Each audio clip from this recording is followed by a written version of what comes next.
Hello बच्चों, let's read the question. The question says you must have seen that when a soda water bottle is opened, the sum of the carbon dioxide gas dissolved in it fizzes out of rapidly, and there is equilibrium between the molecules in the gaseous state and the molecules dissolved in the liquids under pressure. और उससे क्या होता है, जो CO2 gas है वो convert होती है CO2 इन सॉल्यूशन में. ओके एंड तो अपने को पूछा है कि which of the following statements is are correct regarding this. तो जो अपनी ये सोडा वाटर की बोतल होती है उसको अपन ओपन करते हैं तो जो कार्बन डाइऑक्साइड डिजोल्व होती है उसमें, उसके बारे में ये स्टेटमेंट्स हैं. तो अपने को बताना कौन सा करेक्ट है कौन सा नहीं है. ओके और फर्स्ट स्टेटमेंट अपना, the phenomena arises due to differences in solubility of carbon dioxide at different pressures. And second statement है, this equilibrium is govern by Henry's law. और अपना थर्ड स्टेटमेंट है कि the amount of CO2 gas dissolve in liquid increases with decrease of temperature.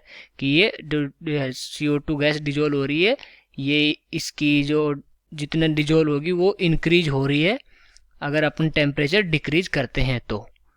और अपना fourth statement है कि the amount of CO2 gas dissolve in liquid decreases with increases of temperature. Okay और इस statement में बोला गया है कि ये जो सोल्युबिलिटी है इसकी जो डिजोल्वनेस है ये डिक्रीज हो रही है किससे, क्या करने पर, इंक्रीज ऑफ टेम्परेचर. ओके तो ये अपने को बताना है कि कौन कौन से स्टेटमेंट्स इनमें से करेक्ट है. ओके सबसे पहले अपन लिखते हैं इसका की कॉन्सेप्ट.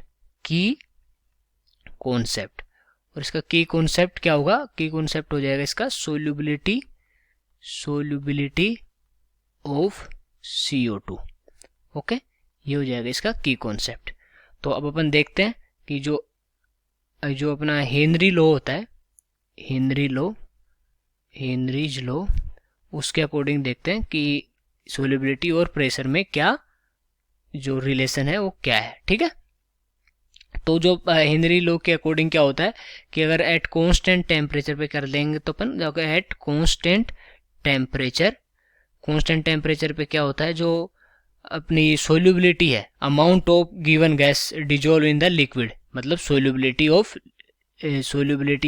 CO2 अगर लेते हैं, यहाँ पर कोई गैस की सोल्युबिलिटी है, अगर यहाँ CO2 है तो अपन CO2 ले लेते हैं कि solubility of CO2 directly proportional किसके होगी, जो पार्शियल प्रेशर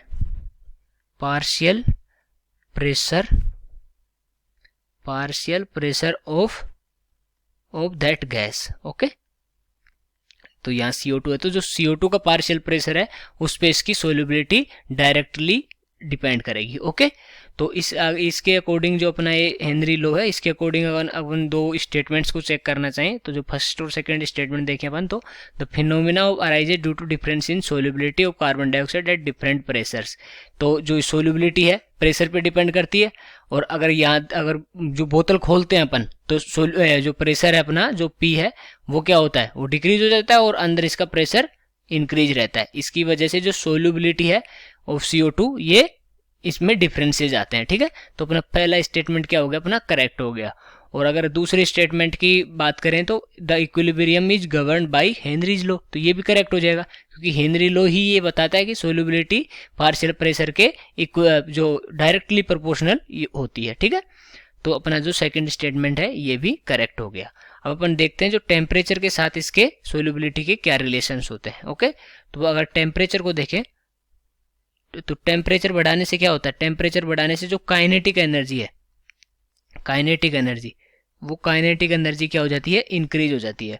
और जैसे कि अगर काइनेटिक एनर्जी किसी भी की इंक्रीज होगी तो सोल्युबिलिटी क्या हो जाएगी, उसकी डिक्रीज हो जाएगी. अगर काइनेटिक एनर्जी इंक्रीज हो रही है तो ठीक है तो सोल्युबिलिटी क्या हो जाएगी, अपनी डिक्रीज हो जाएगी. मतलब कि जो गैस है जो डिजोल्व होगी वो कम डिजोल्व होगी. ठीक है अगर ये सोल्युबिलिटी डिक्रीज हो जाती है तो इस हिसाब से देखें तो ये जो फोर्थ स्टेटमेंट में इसमें अपना साफ साफ बोल रहा है कि इंक्रीज ऑफ टेम्परेचर, कि टेम्परेचर में इंक्रीज करते हैं तो ये जो डिजोल्वनेस है या जो CO2 गैस डिजोल्व करते हैं वो, या फिर इसकी जो सोल्युबिलिटी है वो क्या होती है, डिक्रीज हो जाती है. तो ये स्टेटमेंट अपना क्या हो जाएगा, करेक्ट स्टेटमेंट हो जाएगा. और इस हिसाब से अपन देखें तो कौन सा ऑप्शन करेक्ट हो गया, अपना first, second and fourth are correct. तो ये ऑप्शन अपना क्या हो गया, करेक्ट हो गया. Okay I hope you understood well. Best of luck.